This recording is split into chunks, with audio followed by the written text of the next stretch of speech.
प्रिय विद्यार्थियों, सूरदास के पद के अंतर्गत आज हम उनके द्वारा रचित अंतिम पद का अध्ययन करते हैं।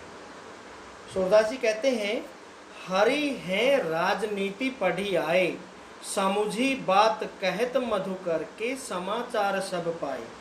पहले 3 पदों में हमने पढ़ा, योग का संदेश लेकर उद्धव आए हुए हैं गोपियों के पास, और वो उद्धव को खरी खोटी सुना रही है। यहाँ पर गोपियाँ आपस में बात करती है। एक गोपी अपनी सखी से कहती है कि हे सखी, हरि हैं राजनीति पढ़ी आए। भगवान श्री कृष्ण राजनीति का पाठ पढ़कर आए हैं। भगवान श्री कृष्ण ने राजनीति का पाठ पढ़ लिया है। यहाँ व्यंजना शब्द शक्ति का प्रयोग किया गया है। राजनीति का पाठ पढ़ना यानी जो जैसे उन्होंने योग का संदेश भेजा है गोपियों के लिए, जो योग का संदेश लड़कियों के लिए भेज सकता है, लड़कियों के लिए तो बड़े दुख तकलीफ की बात है। तो इसलिए वो कहती हैं राजनीति आमतौर पर कुटिलता चालाकी का पर्याय समझे जाती है, जहाँ पर छल कपट होता है, कुटिलता होती है। तो कहते हैं कि हरि ने, श्री कृष्ण ने तो राजनीति की शिक्षा प्राप्त कर ली है, अर्थात वे राजनीति में पूरी तरह से निपुण हो गए हैं। समुझी बात कहत मधुकर के समाचार सब पाए। मधुकर शाब्दिक अर्थ होता है भंवरा। मधुकर यहाँ पर प्रयोग किया गया है उद्धव के लिए। वो कहती है गोपी अपनी सखी से कि हे सखी, तुम्हारी बात कुछ समझ में आई। जो ये मधुकर, ये भंवरा अर्थात ये उद्धव कह रहा है, ये जो तुम्हें कुछ समाचार सुना रहा है, क्या तुम कुछ समझ पाई? क्या तुम्हें कुछ समाचार प्राप्त हुआ? एक अति चतुर होते पहले ही अब गुरु ग्रंथ पढ़ाए। एक तो श्री कृष्ण पहले ही बहुत चतुर थे, बहुत चालाक थे, बहुत बुद्धिमान थे, और अब उन्होंने गुरु से ग्रंथ भी पढ़ लिए हैं, गुरु के पास जाकर शिक्षा भी प्राप्त कर ली है। बड़ी बुद्धि जानी जो उनकी, जोग संदेश पढ़ाए। फिर से व्यंजना शब्द शक्ति का प्रयोग यहाँ पर किया है, गोपियों द्वारा किया गया है। वो कहती हैं बड़ी बुद्धि जानी, उनकी बुद्धि को बढ़ा हुआ जानी। ये समझिए उनकी बुद्धि कितनी बड़ी हो गई है, कितनी विशाल हो गई है। इस बात का अंदाजा इसी से लग जाता है कि वो हम गोपियों के लिए योग का संदेश भेज रहे हैं। उद्धव भले लोग आगे के, परहित दौलत धाये। वो कहती हैं कि हे उद्धव, पहले के, आगे के पहले वाले, बीते हुए समय के पहले के लोग ही भले थे, पर दूसरे के हित भलाई के लिए दौलत भागे चले आते। जो दूसरे की भलाई के लिए, भले के लिए भागे चले आते थे, अब अपने मन फेर पाई हैं, चलत जो होते चुराए। हम तो अपना मन फिर से वापस पाना चाहते हैं, जो श्री कृष्ण चुरा कर ले गए थे। होते मैंने थे, जो चुराकर वो हृदय, जो हमारा दिल, हमारा मन ले गए थे, हम उन्हें फिर से वापस पाना चाहते हैं। ते क्यों अनीति करें आपुन, जे और अनीति छुड़ाए।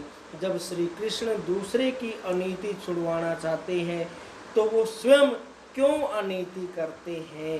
राज धर्म तो यही सूर, जो प्रजा न जाहि सताए। सूरदास जी यहाँ पर कहते हैं कि एक राजा का धर्म तो यही माना जाता है कि वो अपनी प्रजा को किसी प्रकार का कष्ट न दे, अपनी प्रजा को न सताए। यहाँ पर गोपियाँ जो हैं वो कृष्ण को राजा मानती हैं और गोपियाँ उनकी प्रजा है, और योग का संदेश उनको भेजकर तो उनको सताने का काम किया जा रहा है। इसलिए वो कहती हैं कि ये राजा का धर्म नहीं है। राजा का धर्म तो ये होता है कि प्रजा को सताया न जाए। अब हमेशा की तरह जो इसके अंत में प्रश्न दिए गए हैं हमारे सिलेबस में, हम उनका अध्ययन करेंगे।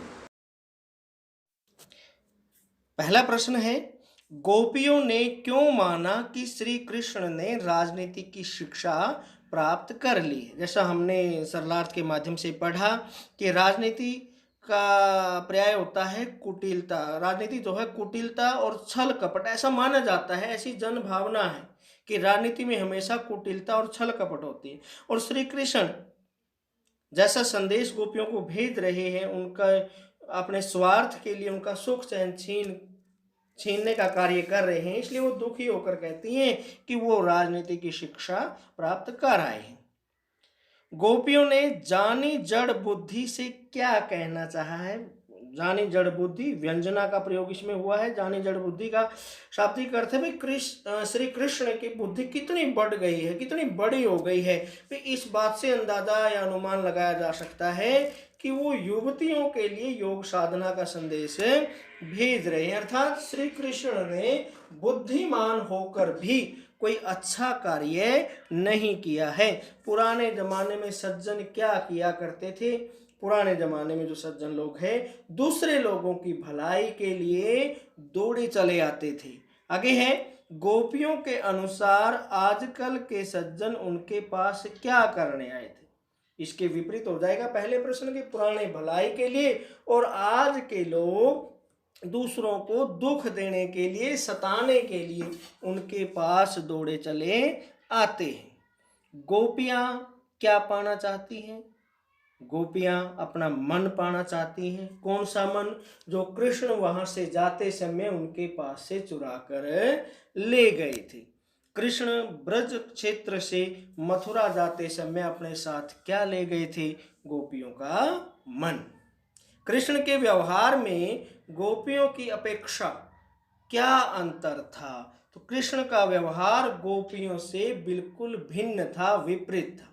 गोपियां श्री कृष्ण के प्रति अपना प्रेम प्रदर्शित करती हैं, वो उनके प्रेम की राह पर चलना चाहती हैं, लेकिन जो श्री कृष्ण है वो चाहते हैं कि गोपियां प्रेम की राह को छोड़कर योग साधना की राह पर चलें। राजा का धर्म, सच्चा राजधर्म किसे माना गया है? सच्चा राजधर्म माना गया है जो अपनी प्रजा को न सताए, अर्थात प्रजा को हमेशा सुखी रखना ही सच्चा राजधर्म माना गया है।